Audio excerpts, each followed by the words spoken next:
Hello students. तो हमने अब डिफरेंशियल इक्वेशन का सारा कुछ पढ़ लिया है। ठीक है, एक दो छोटा छोटा टॉपिक है वो मैं आज खत्म करूँगा। ठीक है, तो टॉपिक है ऑर्थोगोनल ट्रेजेक्टरी। इसको शॉर्ट में OT पहले लिखेंगे इसका डेफिनेशन। ऑर्थोगोनल ट्रेजेक्टरी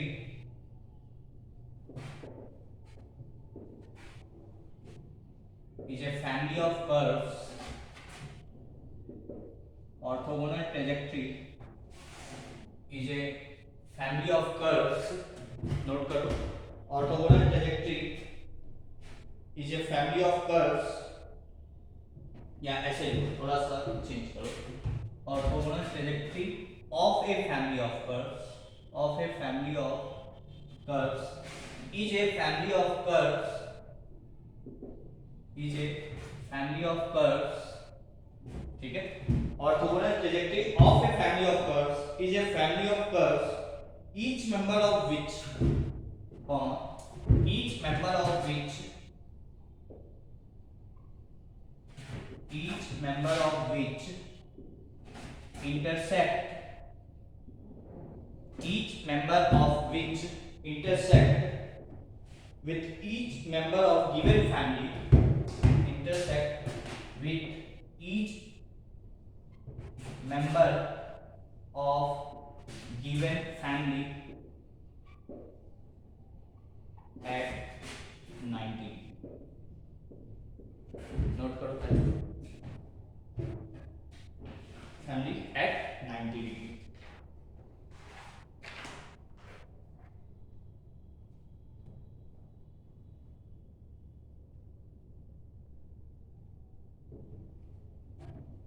क्या है orthogonal trajectory of a family of curves? एक फैमिली ऑफ कर्व्स का ऑर्थोगोनल ट्रेजेक्टरी जो है वो भी एक फैमिली ऑफ कर्व्स होगा। क्या इज इट? वो भी एक फैमिली ऑफ कर्व्स होगा। अब क्या होता है, ईच मेंबर ऑफ विच, ठीक है, ईच मतलब सारे member of one family intersect with other family at 90 degree. ठीक है, कहने का क्या मतलब है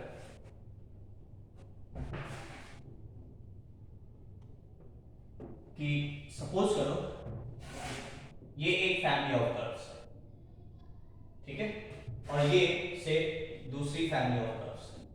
तो जिस पॉइंट पे ये दोनों कर्व इंटरसेक्ट कर रहा है ना, वो जो इंटरसेक्ट वाला पॉइंट होगा, मतलब उन दोनों कर्व के बीच का जो एंगल होगा वो 90 डिग्री होगा।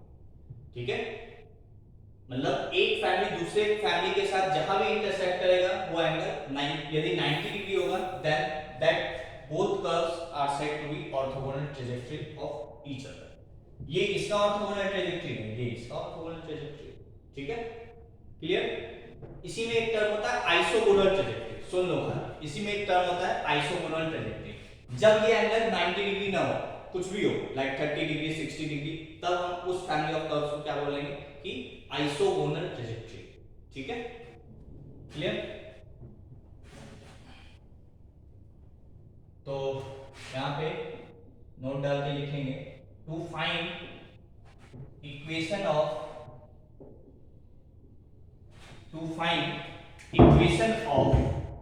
Orthogonal trajectory. टू फाइंड, यदि मुझे ऑर्थोगोनल ट्रेजेक्टरी का इक्वेशन निकालना है तो हम कैसे निकालेंगे? ठीक है, to find equation of orthogonal trajectory, to find equation of orthogonal trajectory, first find the differential equation of given family and then replace dy by dx with minus dx by dy। दो चीज 90 degree पे, मतलब slope का product m1 into m2 क्या होना चाहिए? Minus one. तो वही है, dy by dx को मैं -1 upon dy by dx से रिप्लेस कर दिया। ठीक है, तो to find equation of orthogonal trajectory, first find the differential equation of given family and then replace dy by dx with this and then integrate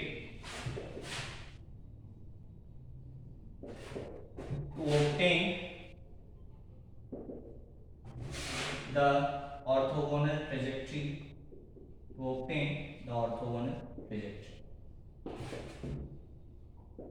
क्या करना है, तुम पहले डिफरेंशियल इक्वेशन निकालो जिसका तुमको ऑर्थोगोनल ट्रेजेक्टरी निकालना है, ठीक है। फिर उसमें dy by dx को माइनस dx by dy से रिप्लेस कर दो, और फिर जो नया डिफरेंशियल इक्वेशन बना उसको इंटीग्रेट करके सॉल्व कर दो, वही तुम्हारा ऑर्थोगोनल ट्रेजेक्टरी होगा ऑफ द गिवन कर्व या गिवन फैमिली ऑफ कर्व्स, ठीक है। नोट कर लो।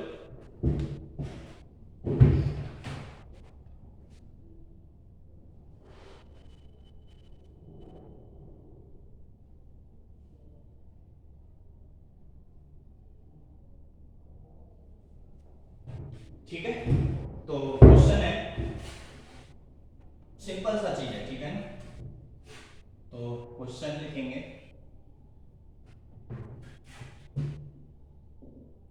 Find orthogonal trajectory, find orthogonal trajectory of x square minus y square is equals to k. Find orthogonal trajectory of x square minus y square is equals to k square कर दो, ठीक है, equals to k square। तो solution देखो क्या करना है, सबसे पहले डिफरेंशियल इक्वेशन निकालो इसका। एक कांस्टेंट है मतलब एक बार डिफरेंशिएट करेंगे, 2x minus 2y dy by dx बराबर g, ठीक है। तो 2x बराबर 2y dy by dx, 2 से 2 कट जाएगा तो आ जाएगा dy by dx is equals to x upon y, ठीक है। ये तो आ गया डिफरेंशियल इक्वेशन इस कर्व का, ठीक है, क्लियर। तो फॉर ऑर्थोगोनल ट्रेजेक्टरी और OT, ठीक है, क्या करेंगे, रिप्लेस, देख लो मैं एक ही क्वेश्चन लूंगा, ठीक है ना, replace dy by dx with minus dx upon t, बस। पहले डिफरेंशियल इक्वेशन निकाले तो ये निकालना आता है तुमको, ऑर्थोगोनल ट्रेजेक्टरी के लिए इसको रिप्लेस कर दो उल्टा करके विद माइनस साइन, ठीक है। तो मैं इसको मिटा देता हूं, x by y है ना, तो क्या हो जाएगा minus dx by dy is equals to x upon y। अब क्या करेंगे, इसको इंटीग्रेट कर लो, तो इसको इंटीग्रेट कैसे करेंगे, इसको इधर ले आओ, इसको इधर ले जाओ, तो minus dx by x is equals to dy upon y, integrate कर दो, minus ln x is equals to ln y plus ln k या c लिख दो क्योंकि k ओरिजिनल क्वेश्चन में यूज, ठीक है, कांस्टेंट है तो मैं उसको ln के फॉर्म में लिखूं, ठीक है, क्लियर। इसको मिटा दें,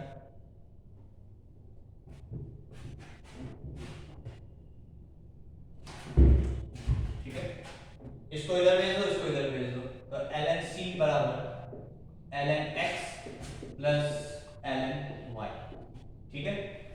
हो गया सर, इधर माइनस लगा दो, माइनस, ये हो जाएगा ln xy और ये हो जाएगा, ये एक नया कांस्टेंट हुआ, ये माइनस साइन ना, तो माइनस को इधर ले जाओ और उसको एक नया कांस्टेंट बोल दो, से कैपिटल से, ठीक है। तो क्या हो गया c बराबर xy, ठीक है, 1/k बोल दो तो 1/k, वो भी एक कांस्टेंट ही है ना, कांस्टेंट 1/k को मैं c से रिप्लेस कर दूं तो आ गया xy बराबर c। तो ये क्या है, x square minus y square बराबर k स्क्वायर का ऑर्थोगोनल ट्रेजेक्टरी, ठीक है। मतलब ये दोनों कर्व जहां भी इंटरसेक्ट करेंगे वो एंगल, उन दोनों कर्व के बीच का एंगल कितना होगा, 90 डिग्री, ठीक है। तो आई होप समझ में आ गया होगा, सिंपल सा टॉपिक है ऑर्थोगोनल ट्रेजेक्टरी, ठीक है, नोट कर लो।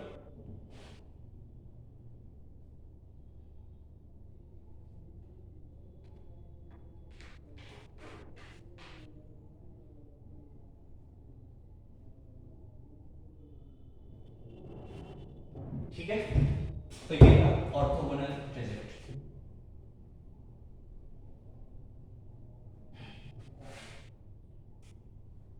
Next topic, rate change.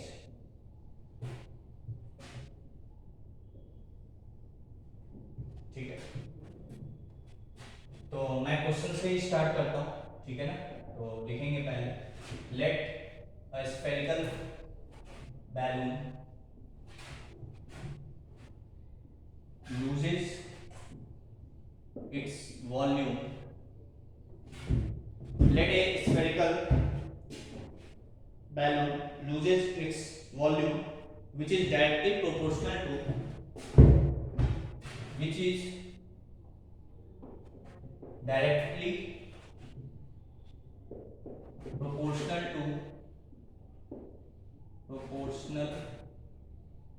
to its instantaneous area.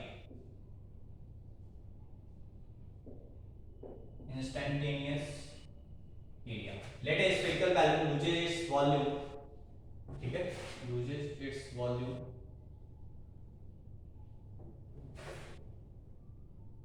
which is directly proportional to its instantaneous area.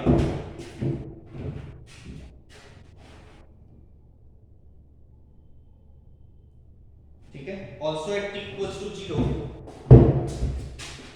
also at t equals to 0, r equals to 2 meter, and also at t equals to 0, r equals to 2 meter, and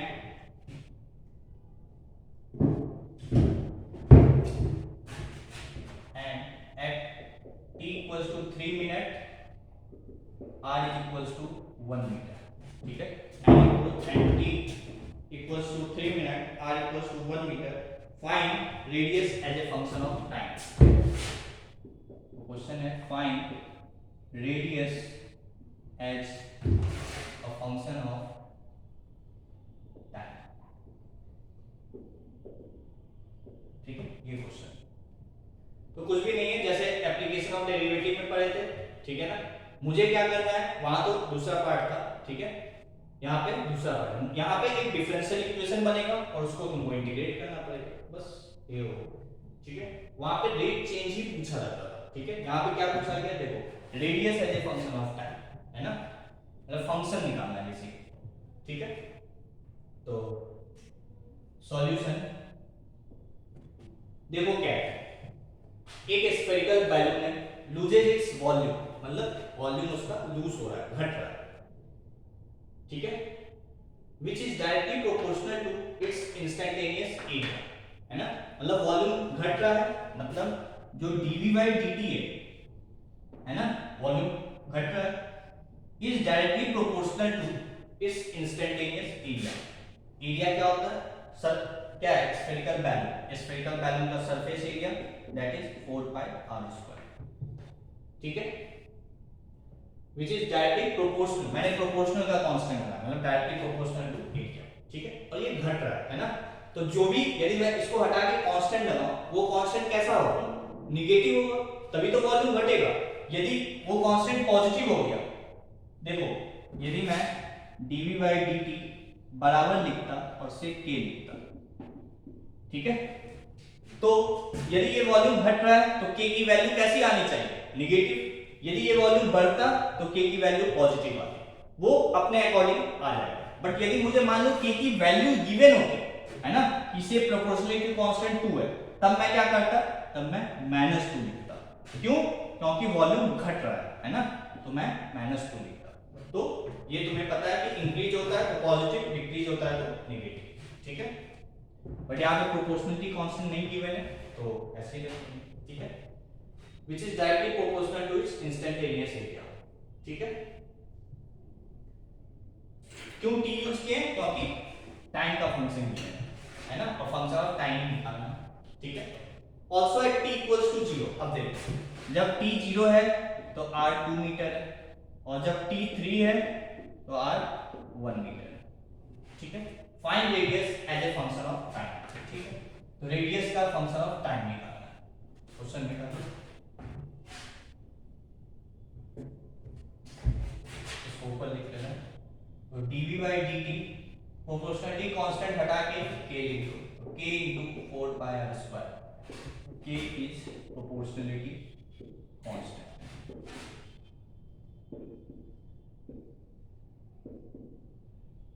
ठीक है, volume क्या होता है, तो volume होता है sphere है तो 4/3 पाई आर क्यूब बराबर a times 4 pi are square.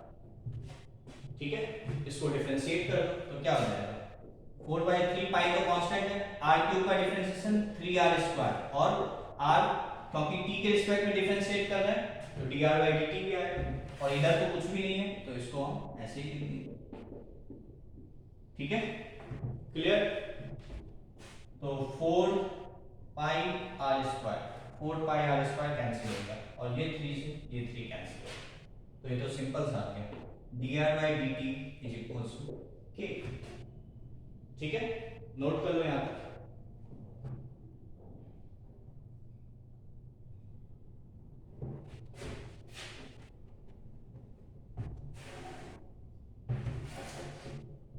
तो dr बराबर k dt, देखो ये क्या बन गया, डिफरेंशियल इक्वेशन। इसको इधर ले जाओ, वेरिएबल से अपने को k तो कांस्टेंट है, इंटीग्रेट कर दो तो r बराबर क्या हो जाएगा, k और t प्लस c। ठीक है, बस अब देखो, अब यहाँ पे ये वैल्यू डाल दो जिससे तुम्हारा दो इक्वेशन दिया हुआ है, दो चीज दिया हुआ है तो k और c दोनों निकल जाएगा। ठीक है, तो जब t 0 है तो r 2 है, रख दो 2 बराबर 0 प्लस c, यहाँ से c की वैल्यू क्या है 2।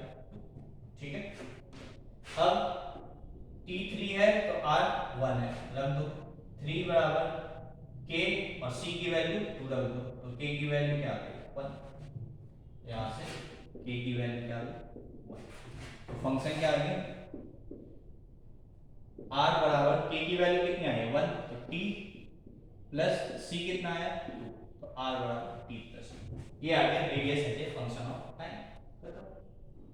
ठीक है, आई होप क्वेश्चन तुम्हें समझ में आ गया होगा, सिंपल सा क्वेश्चन। ठीक है, तो r बराबर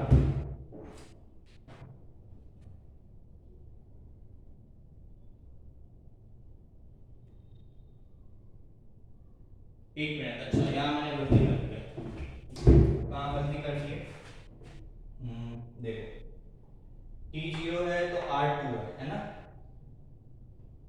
तो एक सेकंड क्यों आंसर मैच नहीं हो रहा, -1/3 k की वैल्यू कुछ गलत आई है क्या, अच्छा यहाँ पे गलत कर दी है ना, देखो क्या गलती हो गया, सॉरी, तो r की वैल्यू क्या है 1 है, k की वैल्यू निकालनी है, t क्या है 3, ये होगा ना 3k प्लस, ये इधर आएगा तो k की वैल्यू हो जाएगी -1/3। और ध्यान से देखो ये तो r टाइम के साथ रेडियस इंक्रीज कर रहा है, मतलब ये तो वैसे ही गलत है, ऐसे ही तुम्हें दिखना चाहिए है ना, टाइम रखोगे तो r बढ़ रहा है ना, मान लो 1 रखे तो 3 हो गया, 2 रखे तो 4 हो गया, 5 3 रखे तो 5 हो गया, ये तो इंक्रीज कर रहा है, मतलब ये तो 100% गलत है। ठीक है, तो k की वैल्यू क्या आएगी बेसिकली -1/3। ठीक है ना, ये रखो तो ये हो जाएगा -1/3, यहाँ पे रख दो r बराबर -1/3 t प्लस 2, ये होगा आंसर। ठीक है, तो बायोलॉजी के अब देख सकते हो टाइम के साथ ये निगेटिव होगा तो बेटर है ना। ठीक है, clear. Next question,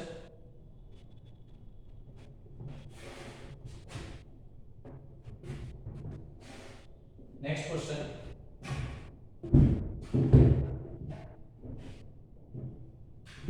let a cone is filled with water, let a cone is filled with water and water evaporates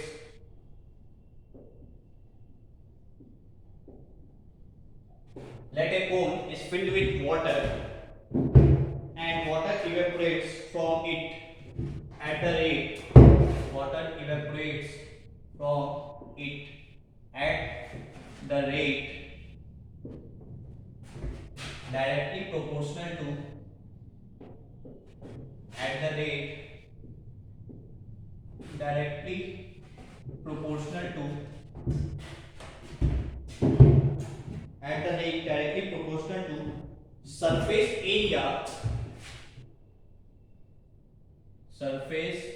area exposed to environment at the rate proportional to surface area exposed to environment, ठीक है, proportionality constant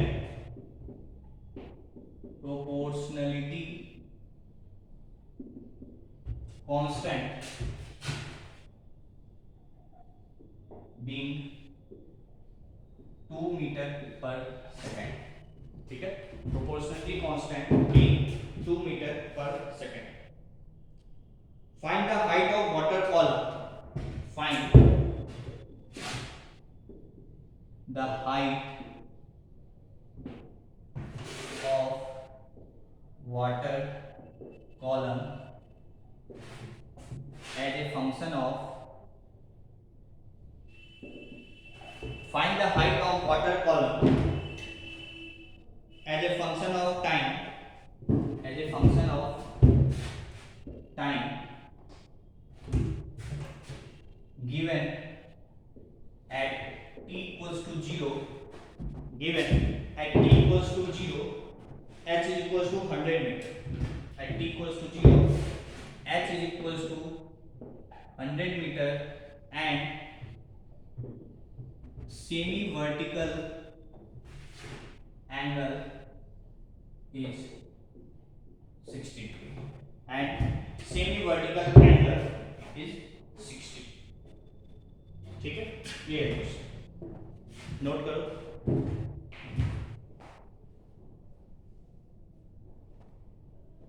Let the cone is filled with water and water evaporates from it, ठीक है, अब देखते हैं इसको. Let a cone is filled with water and water evaporates from it. एक कोन है, ठीक है, और उसमें वाटर भरा है और वाटर इवेपोरेट हो रहा है, मतलब घट रहा है, मतलब बेसिकली वॉल्यूम घट रहा है ना, at the rate directly proportional to surface area exposed to environment, ठीक है, और proportionality constant भी 2 मीटर पर सेकंड, इतना मैं बता रहा हूँ, ठीक है. एक कोन है,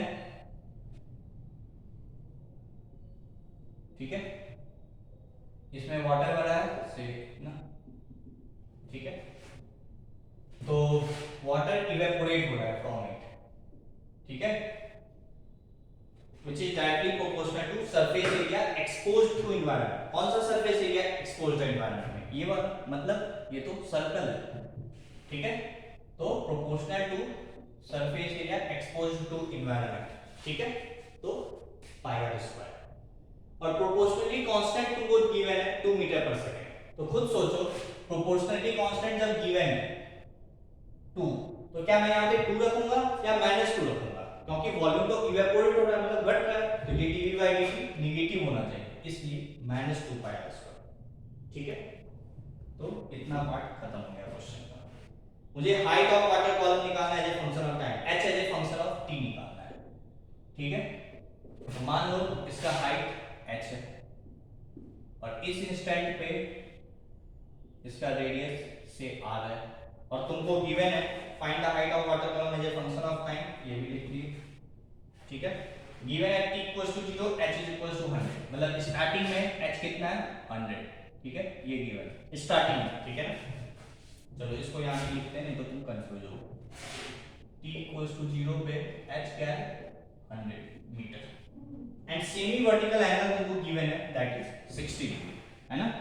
सेमी वर्टिकल एंगल मतलब ये तुमको गिवन है 60 डिग्री, ठीक है ना. तो r देखो इस ट्रायंगल में यदि मैं tan 60 लगाऊं, ठीक है, tan 60 तो क्या होगा r अपॉन h, ये h है तो r अपॉन h, तो r को मैं क्या ले सकता हूं h टाइम्स tan 60, और tan 60 कितना होता है √3, r कितना होता है √3h, ठीक है. यहां तक कोई दिक्कत नहीं. तो वॉल्यूम क्या होता है कोन का 1/3 पाई r स्क्वायर h, और ये हो जाएगा -2 पाई r स्क्वायर, ठीक है.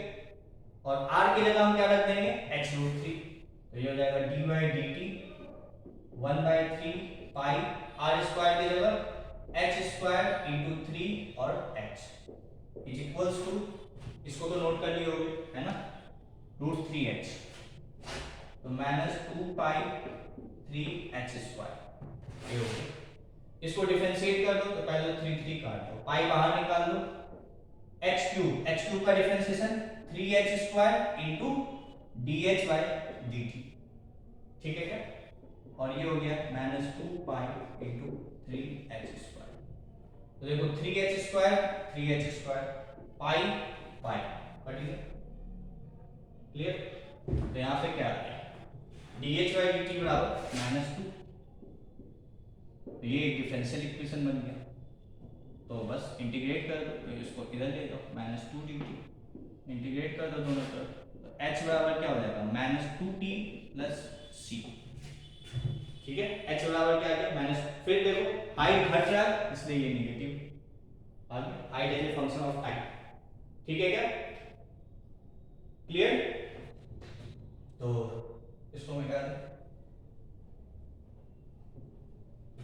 नोट कर लो इतना, h बराबर -2t + c, ठीक है, इसको मिटा देना। तो मुझे c की वैल्यू निकालने के लिए h as a function of time आ गया और c के लिए ये दिया है, तो रख दो, t 0 है तो h 100 है ना, तो रख दो यहाँ पे 100 = 0 + c, तो c की वैल्यू क्या है 100, इसको यहाँ इस इक्वेशन में रख दो, तो h बराबर -2t + 100, ये हो गया h as a function of time. किसी टाइम पे पूछा जाए तो रख दो, उसके अकॉर्डिंग h आ जाएगा, ठीक है। देख सकते हो टाइम के साथ घट रहा है ना, 2 रखोगे तो 496, और देखो 4 रखते हैं 8 तो 92, 96 था 92 आ गया, घटा, तो ऑब्वियसली बात है इवेपोरेट हो जाए तो घट नहीं चाहिए, घट भी रहा है, ठीक है, नोट कर लो यहाँ तक।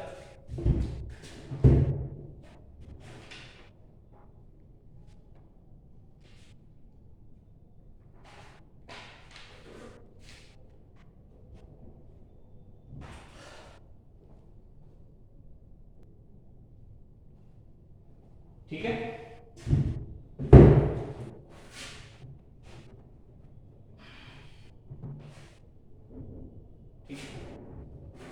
ये हो गया date.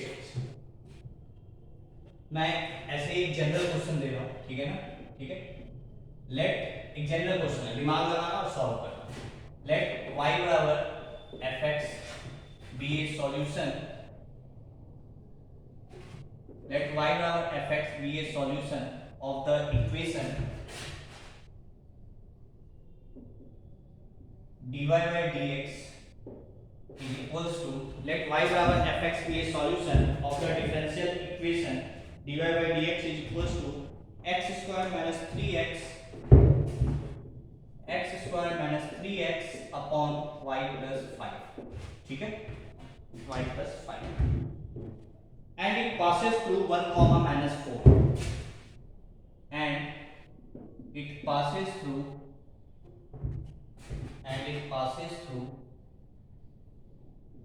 1, -4, then find equation of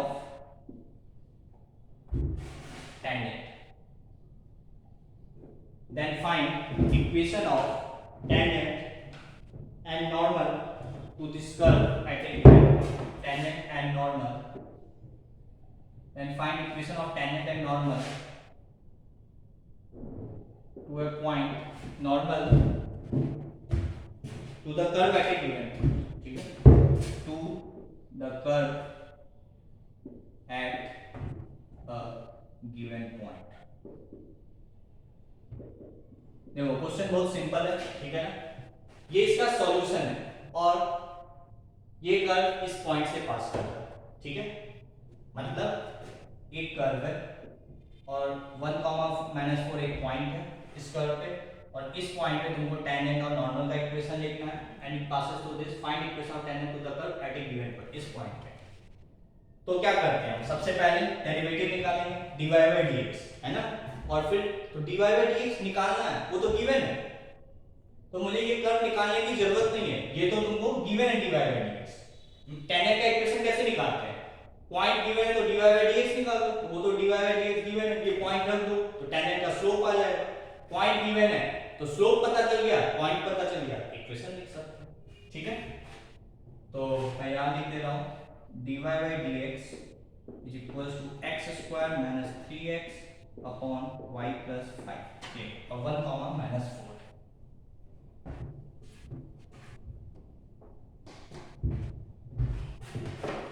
तो टेंजेंट का इक्वेशन हो जाएगा, तो पहले dy बाय dx निकाल लो किस पॉइंट पे, एट 1 कॉमा माइनस 4 रख दो यहाँ पे 1 minus 3 upon minus 4 plus 5 that is minus 2 upon 1 that is minus 2।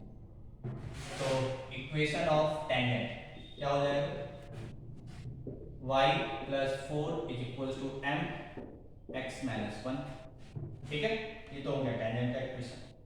और नॉर्मल का इक्वेशन क्या हो जाएगा, equation of normal y plus 4 is equals to m क्या हो जाएगा, इसका उल्टा विद माइनस साइन, तो मान 1 अपॉन 2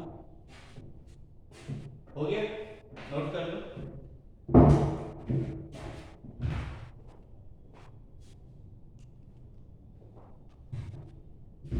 ठीक है, तो ये हो गया क्वेश्चन खत्म।